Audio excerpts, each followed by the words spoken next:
Yuka Royer joins us for the business. Good evening to you. Boeing CEO is testifying in the US Congress for the first time. Tell us more. Well, Mark, this has been a long-awaited hearing in the US Senate involving Boeing's top leadership.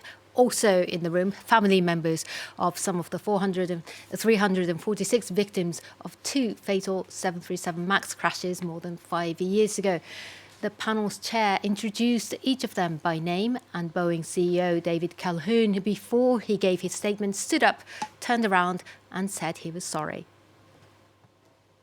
I would like to apologize on behalf of all of our Boeing associates spread throughout the world, past and present, for your losses. They're gut-wrenching. I apologize for the grief that we have caused. And I want you to know we are totally committed in their memory to work and focus on safety for as long as we're employed by Boeing. So again, I'm sorry. The Senate panel pressed Calhoun, who's retiring before the end of the year, to give details about the company's plan to fix its manufacturing problems. Just hours before the hearing, it released a 200-page report with new allegations from a whistleblower who alleges that Boeing is cutting corners in tracking parts that have been labelled as non-conforming or substandard and hid evidence from the FAA. The committee's chair said these actions continued even after Boeing promised to improve its safety culture in the aftermath of the fatal crashes. He also mentioned a Boeing whistleblower who committed suicide earlier this year under, quote, immense pressure from the company, and criticised Boeing's lax safety culture. It's not an industry where it's okay to cut corners, to reduce inspections, to take shortcuts, and rely on broken parts that happen to be sitting around. This is not an industry where it's okay to rush planes out the door because you need to meet a quarterly sales target.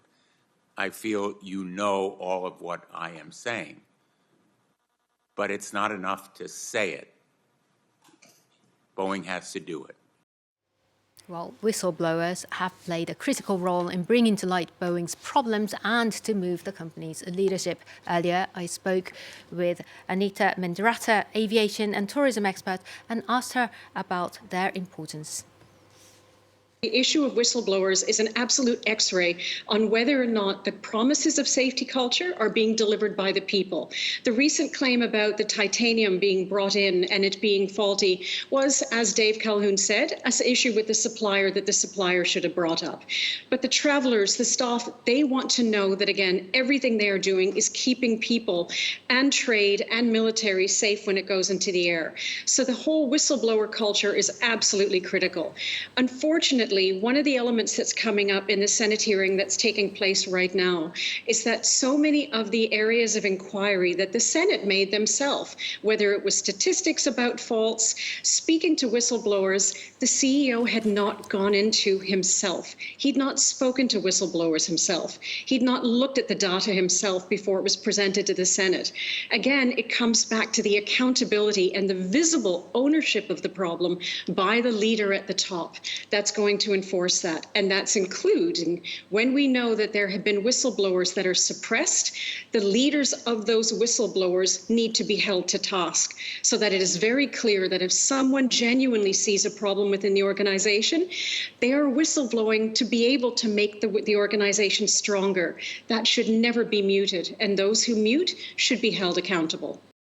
Anita Mendiratta, that's really important, Yuka, this whole inquiry into Boeing, and it's important that we chart that as it goes. Now, in some other business news, China targeting imports of pork from the EU with an anti-dumping investigation. Tell us more about that. Well, Beijing's announcement on Monday is seen as a retaliation against the EU's decision last week to slap hefty tariffs of up to 38% on Chinese electric cars, accusing Beijing of unfairly subsidising the products to keep prices down.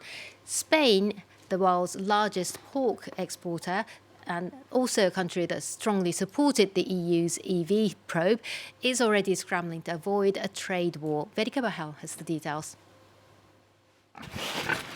Beijing has bit back against the EU, opening an anti-dumping probe into imports of European pork and pig byproducts. Though it's the first counter-shot in a looming Sino-European trade war, Brussels has shrugged off the measure. No, we're not the least bit worried because not all subsidies are the same.